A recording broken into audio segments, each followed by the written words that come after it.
how do we provide culturally and linguistically appropriate mental health care? We just need to find someone who can speak the right language of the patient, right? I keep saying this is why we need more mental health services that are by BIPOC people, for BIPOC people.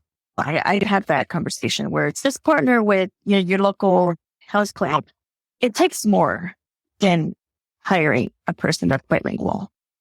It's by BIPOC for BIPOC people. I think it's a very holistic way that we approach it, and it's been working. And I feel like it takes more time. It definitely does take more time. Hi, I'm Dr. Raj Sundar, a family physician and a community organizer. You're listening to Healthcare for Humans, the show dedicated to educating you on how to care for culturally diverse communities so you can be a better healer. This is about everything that you wish you knew to really care for the person in front of you, not just a body system. Let's learn together. I don't have to tell you this. Mental health care is facing significant challenges. Two of the main issues are issues of accessibility, finding the right person if you can find any person that can provide counseling and therapy. And the second issue of affordability, if your insurance covers the right therapy that allows you to get the help you need. We're going to focus on another aspect today, though, approachability. Because seeking or finding mental health care can be intimidating. The complexity of mental health is amplified in many cultures where even the definition of what mental health is elusive. For many, mental health is the fear of being labeled as quote-unquote crazy because it is primarily associated with psychosis and institutionalization, rather than the more common struggles of anxiety and depression that many feel and witness all around them. On top of that, the stigma surrounding mental health prevents many from admitting they need help, fearing judgment, sometimes from their own families. And if you manage to overcome all of those hurdles and actually seek care, you find a system that's complicated, rigid, and formal. It's still hard. You're going to hear solutions to this problem of approachability from Fernanda, the executive director of the Hispanic Business Professional Association. And she has dedicated her life to advocating for family healing and culturally responsive mental health.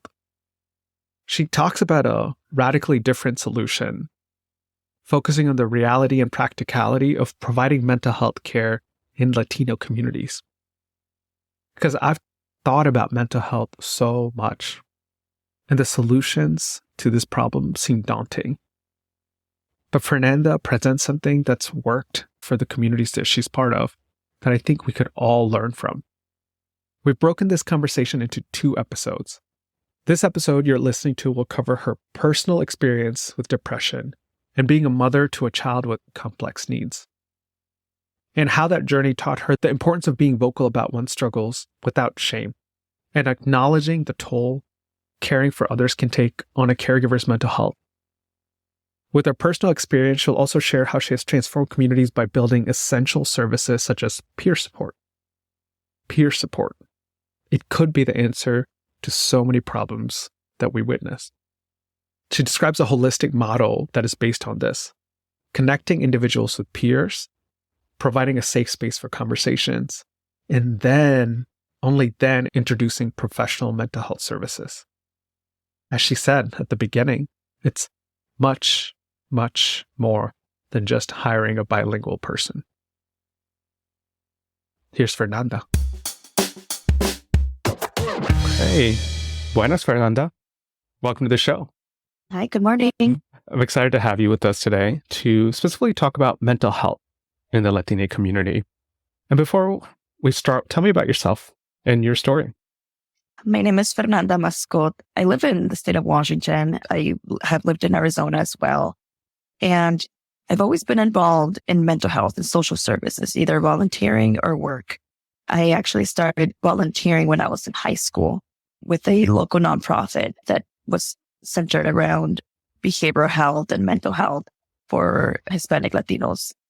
And that's how I started being involved and understanding that I was not alone, because that was the reason why I started volunteering there. So that's how I started getting involved more in that topic. All the social workers there were from Latino America, from Mexico.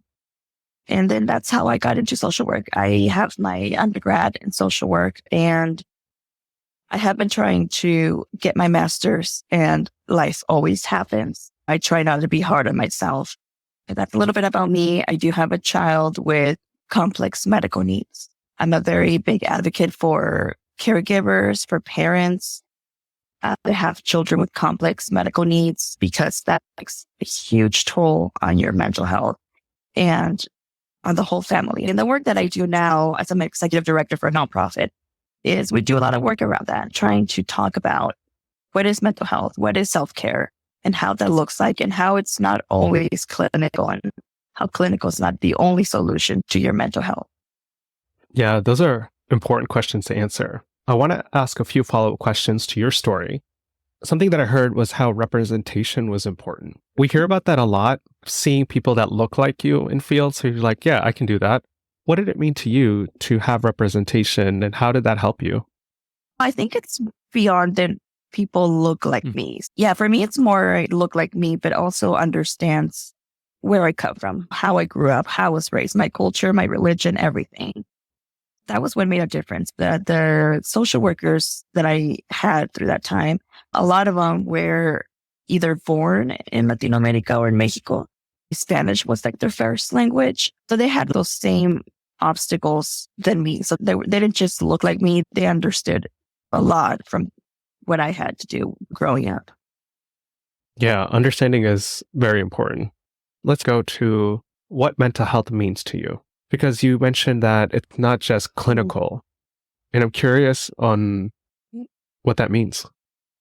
I think specifically for me, it means being able to be very vocal about it and not feel ashamed. I did go to therapy for many years, so I believe both clinical and non-clinical works fantastic. But there are days where I still live with depression, and I'm very vocal about it. Like, I have depression. I live with depression. And I think for me, it means on days that I'm very depressed, I'm very vocal saying, hey, I'm not going to go out today, or I'm not doing that, or I'm not going to join the family. I am depressed. I don't feel good. And it took a lot of time to have that conversation going with the family. So now my mother's, okay, so is there anything that I can do for you? And I just say, no, I don't want to talk to anyone. I want to be left alone this Saturday. And they understand that. That's what mental health also means to me. I think it's so important to just be so vocal about it, because if I would wake up and say, hey, I have a really bad migraine, I'm not going to make it to the family function, or I had to take my medication today, my diabetes or my blood pressure is not controlled, it's just all over the place, nobody would question that for my family. So I can wake up one day and I know it's a bad day. I know mentally it's not going to be a good day. And if we have something already planned with the family, I can send a message to my cousins or my mom and say, hey, today is not a good day. I don't feel good. I want to take care of my mental health. And they are understandable. So that's the conversation that we have in our family. And that's what we try to teach our clients when we have our support groups, how you need to be open about it. That person doesn't understand it. It's them, and you can't do much at that point. You can't be working on someone and working on yourself at the same time. Yeah, it takes courage to do that, especially to family, I feel like, because for some reason it seems harder. Like people you knew really well, or somehow they won't understand or judge you for it. So I think the sense of shame that you talked about, Fernanda. Yeah, it does take time. I think I look back and I'm like, man, I wish I could tell my younger self this, but it is hard. And for example, with our family, with my culture, with a Mexican household, because it's the one thing that's beautiful is that, yes, we're a big family and we are in each other's business all the time. But I can't imagine myself not having that either. It's a very weird feeling. So we don't have a lot of conversations around boundaries, right? I'm like, what is boundaries? And to me, it's okay. That is such a white term. I'm not going to talk about boundaries. that there are things that we can talk about. I just feel like we need to have a better conversation around what is mental health and how you feel. For example, like in my family, the more I see my aunts, my tias, my cousins, I understand. I'm like, man, this is deeper than what we thought. Like I can say for sure, like mental health like runs in my family.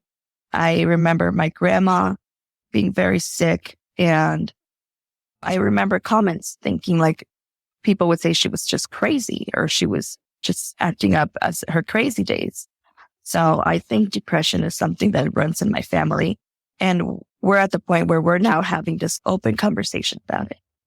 That's so amazing, Fernanda. And coming back to just takes courage to start that conversation, because as you noted, it comes through with a lot of people where there's a generational understanding of maybe there's been mental illness, but people always have coined it as crazy, right? Whatever term you want to use in the language that you're using, it's stigmatized within the family too.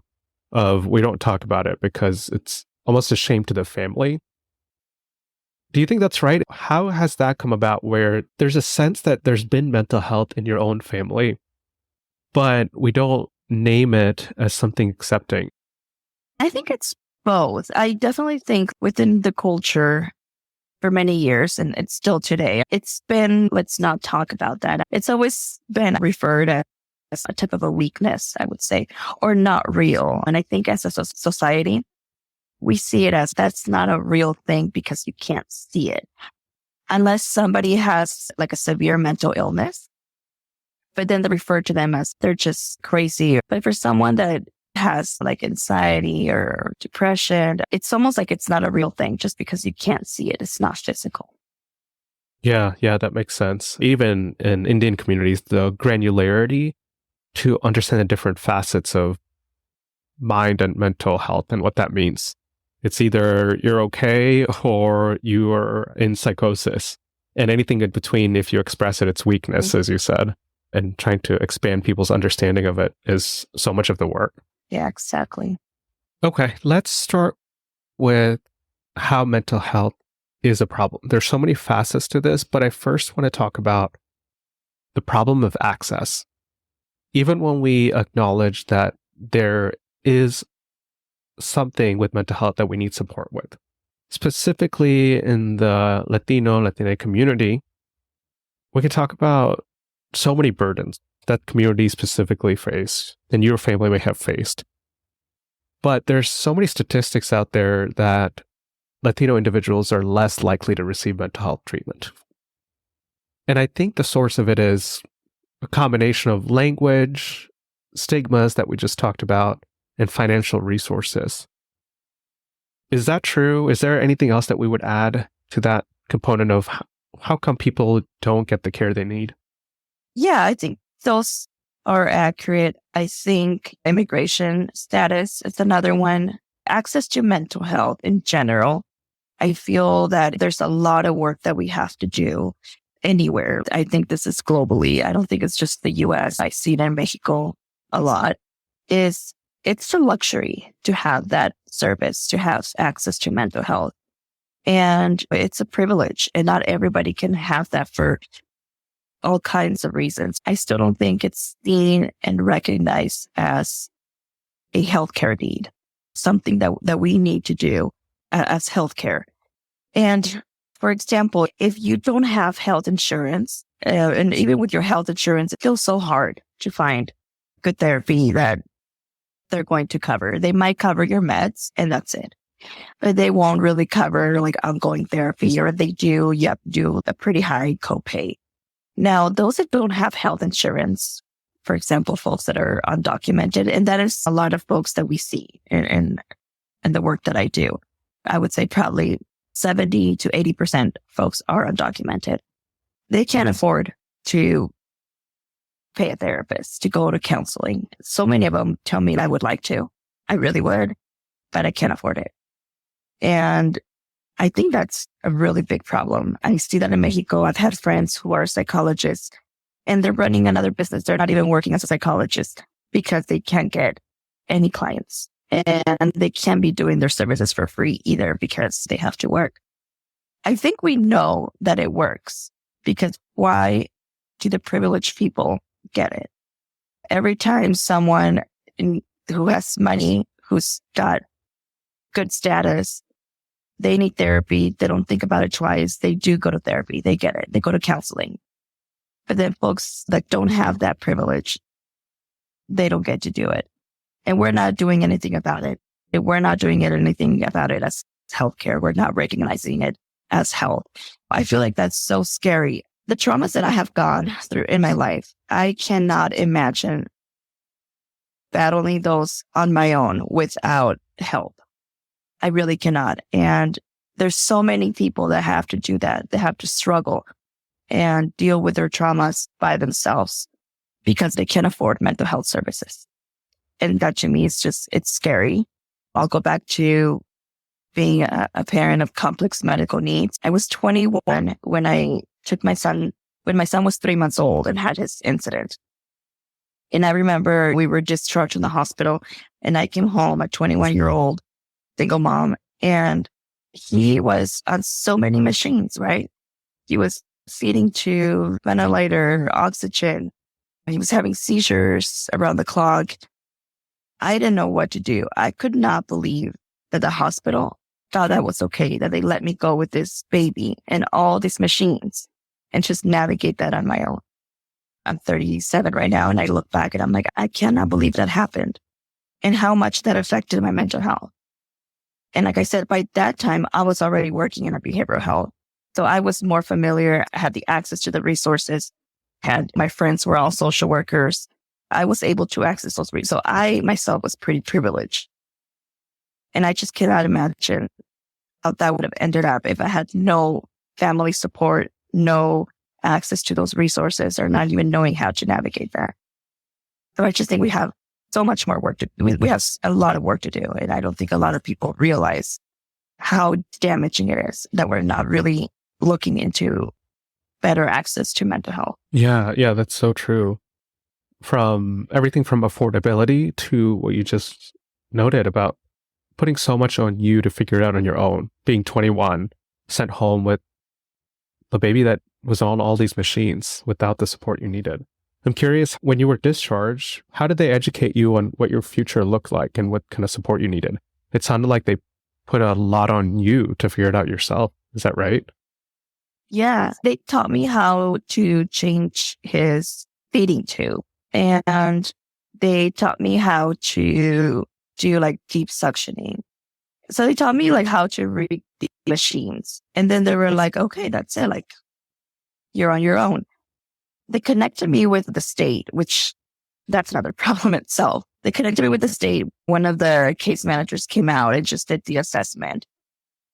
But it was the same thing. They just gave me a list of resources and made sure that I was connected with the home supply companies.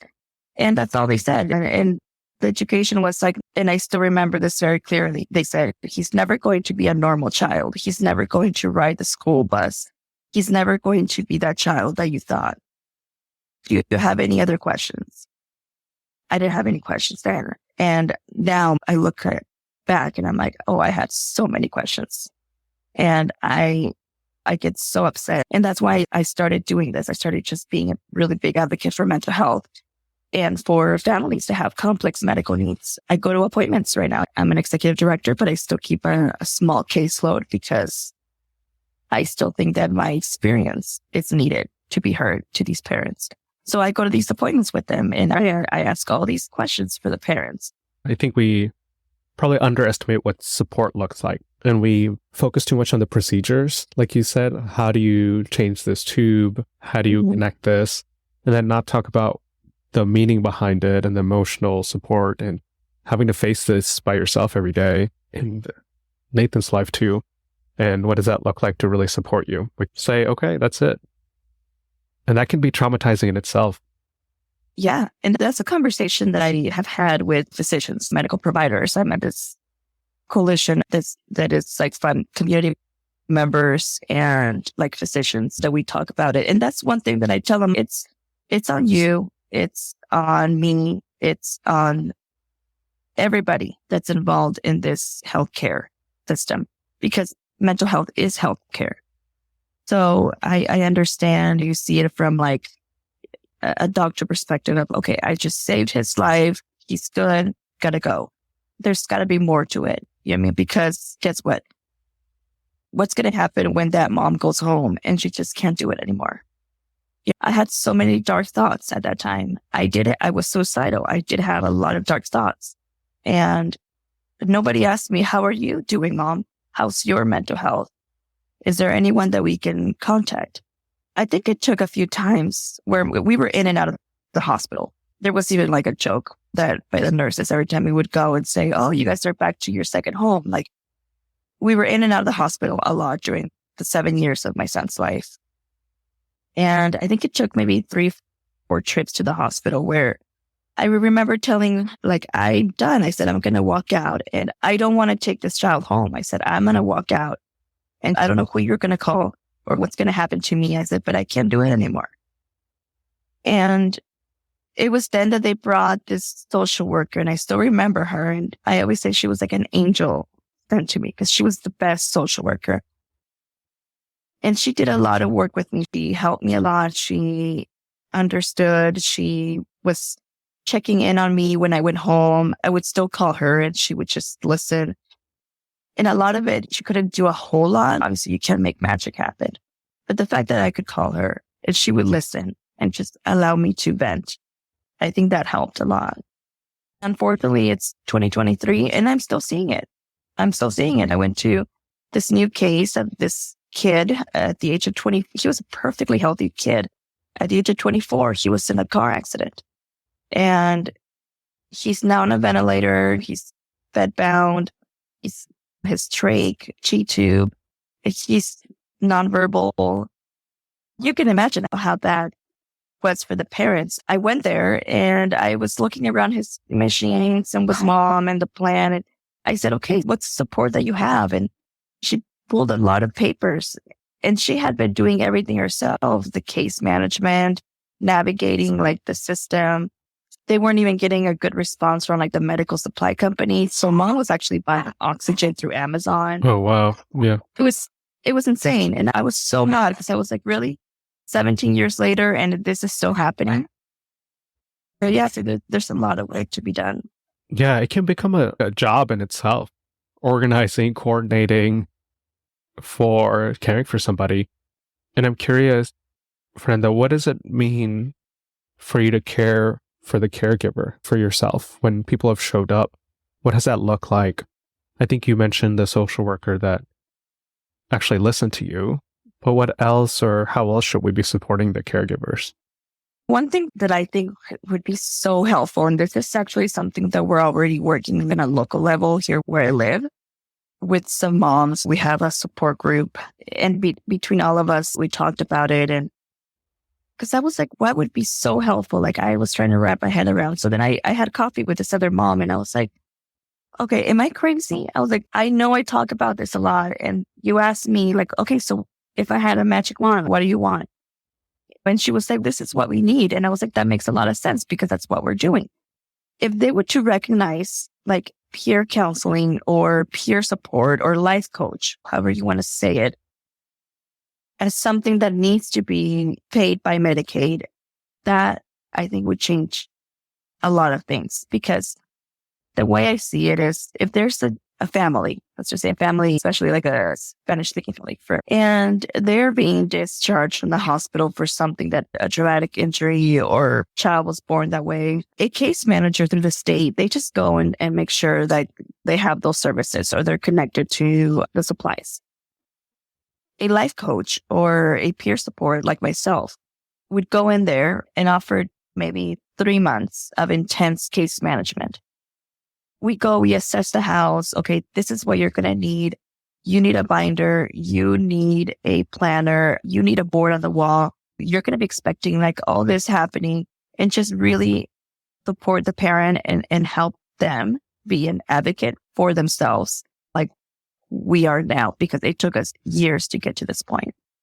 And I think that would be very beneficial because yes, it is a job itself. And it's just not fair that we have to be the social worker, case manager for our own child when we're trying to comfort him. We're trying to be mom and dad, grandma. And we can't do that because we have to do the work, the case management work itself. And by the time we're done with all that, you're tired, you're exhausted, and you don't have a lot of energy left in you to watch a movie with your kid. Once you're done with everything, you don't even want to be there and sit down with your child. You need a breather. You need to leave. So I would say that's the first step to the right direction, is recognizing that peer support, life coaching is essential to caregivers, essential to mental health. I wish in my 20s, I would have connected with someone who had that lived experience. Yes, I did connect with a few parents, but we were all in the same boat. I wish I would have connected with a parent who had years of experience and had the time to be like, this is what's going to happen. This is what you're going to do. This is how you advocate. If they're not calling you back, here's another agency. You fire them and go through the other agency. Just having that conversation, I think, would be very beneficial. Yeah, what a beautiful solution to that sense of overwhelm when you're facing this by yourself. It's almost like when they discharge you back when you were 21, before they discharge you, they actually connected with the community, with people at all levels through this specific journey. And some people who are going to support you and be a peer support for you, as you said, and maybe even some certified coaches who are going to talk to you. Yeah. So that is the work that we're actually doing right now. I've been very vocal about it. And the other day I'm in this coalition, and one of our physicians, okay, what do you want to do around that? And that's where I was like, oh, hold on, let me talk to another mom. And then I came back and I was like, this is what we want. Yeah, and I feel like everybody can relate to that so much when you're in the depths of caregiving. On top of all the household duties that often I feel like is placed on women, now you also have the caregiver role, intensive case management and coordination role. So there's so much benefit in connecting with each other in that way. Yeah, absolutely. And I don't know what it is, but Nathan was in hospice palliative care. We had a social worker. She was great. And sometimes the health insurance would give me the runaround, right? And they were just not solving my problems. And I could call and say I'm a social worker, but I'm also a mother. So I just felt like they weren't taking me serious because I was a parent. And then I would just call my social worker at hospice, and then she would get on the phone and it was resolved. Within that week, it was resolved. So it's interesting how a lot of times they just don't see the parents as a true advocate. They don't see the family as a true advocate. They wait until, oh, okay, so the state case manager calls. Okay, so now we're going to talk about it. Or, okay, so the social worker from this specific agency is calling. So now we're going to talk about it. But the minute I call, they're not even calling me back. And that's obviously unacceptable, but that is a reality that we live in. Yeah, it's so unfair, that dichotomy of expecting the parents or you to be the expert of the care and learn everything, become the case manager. And then when you make that phone call, all of a sudden you're just a parent, not the expert, quote unquote, who knows what to do next or what's needed. Exactly. I'm curious with this, how does the cultural nuances of being in a large Mexican family and working with the Latino community affect approaching this? Because I was thinking back to what you were saying of therapies needed, often unaffordable. But sometimes I feel like there's a reluctance to sharing your own personal problems to a stranger or making that commitment. It seems hard. It seems hard for a lot of people, but especially maybe in a community that's small, or maybe the therapist is actually living close to here. I don't want to tell them everything that's going on. So that I think there's this sense that exists. I don't know if you agree or how you go about framing that to get people the care they need. So one thing that we've noted has worked very well is we do have certified peer counselors. And these are individuals with lived experiences, right? We do that. I am myself am one, and my focus is obviously children with parents that have, or caregivers. That's my focus. My other focus is also grieving and the process of grieving and how to do that, because I see it in both ways. I do tell parents, okay, it's okay to grieve that one child you had because you did lose their child and you gained a new one. That's how I had to see it with me. I took time to grieve Nathan because I lost Nathan. He was a perfect, healthy baby up at 3 months. I lost that 3-month-old Nathan. So I had to allow myself to grieve him and give myself time to grieve him. But then I had a new child. So I had to relearn how to love this new child. So I think it's really important to see it in that perspective too. And then I've had some traumas in my life. I lost my father and my grandmother in a car accident. And I was in that car accident with them. So it was my mother, me, my dad, and my grandma. And my mom and I were the 2 survivors. I'm so happy that I was connected and I was already on the right track of mental health when that happened. Because I was already even taking like antidepressants at that time. I was on the right track and I just cannot imagine going through that and at the state where I was, how that would have affected me. So my peer support experience is around grieving and in caregivers.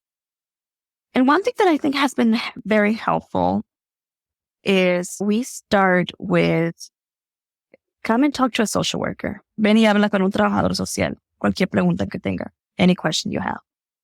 We advertise it like that. We go to businesses. Sometimes we table outside a business and we just sit there. Sometimes we have 1 person. Sometimes we have 10 people. And we put out there a question about depression. Do you want to know what depression is? What is depression? What does it look like? And they come up to us and they're like, oh, a question. So we get that little conversation going. What are you curious about? Let's talk about what you are curious. Let's get there. Let's answer those questions first. And then they come to our support groups. Now, it's a process. It's a step. So that's the first step. And then do you want to schedule a time for you to come to the office and just have a one-on-one with me? It's not therapy. It's not counselor. I am not a licensed clinical therapist. It's just for you and me to talk. Let's just have a one-on-one conversation. I would say 9 out of 10 times they always say yes to that because it's not like authority. It's not threatening. It's not clinical. It's just, I'm a Mexican woman. I believe in this. I believe depression is real. You obviously have some curiosity around that. So that's the second step, I would say. They come in, we have little sessions where they just vent about their life, what's going on. They feel so much better. And then they want to come back. And then that's when we start saying, hey, we also have a support group. You don't have to share. You could just go and listen to the other women or men or individuals. You could just sit there and listen to them. And then they say yes. Then they feel comfortable. If I would have said, hey, come to a support group, and the first time that I met them, they would have been like, lady, you crazy. I'm not going to go and tell my life to a stranger. Yeah. But by then, we've had that conversation and they're like, oh, okay. And then they go, and sometimes they share that first day. Sometimes they don't. And then they keep coming back. And then at that time, that is where we start assessing. It's usually facilitated and led by peer support, but then we always have a social worker there. And then that's where we start assessing. And then we know when it's more than just peer support. They need to be connected to a counselor, to a licensed therapist. It's more than just peer support at that point. And that's how we can recognize that. And we partner with a psychologist from Mexico. We do telehealth, and she's fantastic. And the reason we have partnered with her from Mexico instead of, because why not just do telehealth with someone from the United States? And I mean, it's a clinical Spanish speaking. I'm like, I think because she is from Mexico, and even though like our clients are not all from Mexico, they're Central American, they still have that better connection and they feel better because they feel like she definitely understands them because she didn't grow up in the US. She's from Mexico. She lives in Mexico.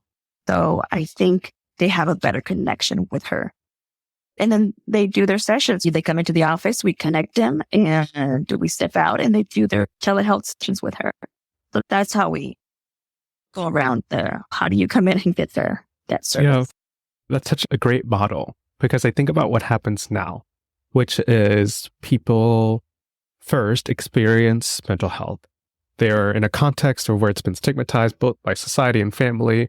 So they have to have the courage to approach a healthcare system, a large one. They make an appointment with a doctor who then talks to them maybe for 5-10 minutes, then puts a referral to mental health. Then they have to figure out a therapist that is maybe available, probably not culturally or linguistically similar, and then make an appointment. and then face authority. Like the whole process is intimidating, as you noted, threatening, and very clinical. I love what process you described is so much more approachable, right? Hey, just the first step is just come talk, like drop in and just make it casual. This isn't this huge intimidating process. And then there's step by step, you help people slowly take a step towards this journey of getting the care they need, because we know people need it. And I think when people, at least in big healthcare systems that I witnessed, when people don't connect with mental health, we sometimes blame them, if not explicitly or implicitly, of saying, hey, it must not matter enough to you, or you didn't try hard enough to make that appointment with the counselor. So I liked so many parts of this process that you described, including that connection with somebody from Mexico. So people have that connection from the start. Yeah. I think it's a very holistic way that we approach it. And it's been working. And I feel like it takes more time. It definitely does take more time. But that's why I keep saying this is why we need more mental health services that are by BIPOC people, for BIPOC people. It takes more than just hiring bilingual person. I'd have that conversation where it's just partner with your local health club. It takes more than hiring a person that's bilingual. It's by BIPOC, for BIPOC people. Yeah, the design of it's different when it's done that way. And let's just call that out. Yeah, with that, just hiring somebody bilingual isn't enough. We got to start from the start of what this whole process looks like for people to get the care they need and feel like it's being met. Thanks again, everyone, for joining me on another episode of Healthcare for Humans. If you like this episode, as always, my ask to you is please share it with one other person. And go to healthcareforhumans.org to sign up to be part of the community. And lastly, thank you to Tessa Chu for supporting this podcast, making sure it's the best it can be, and helping with the creation and the production of all parts of this podcast. Thanks again. I'll see you next time.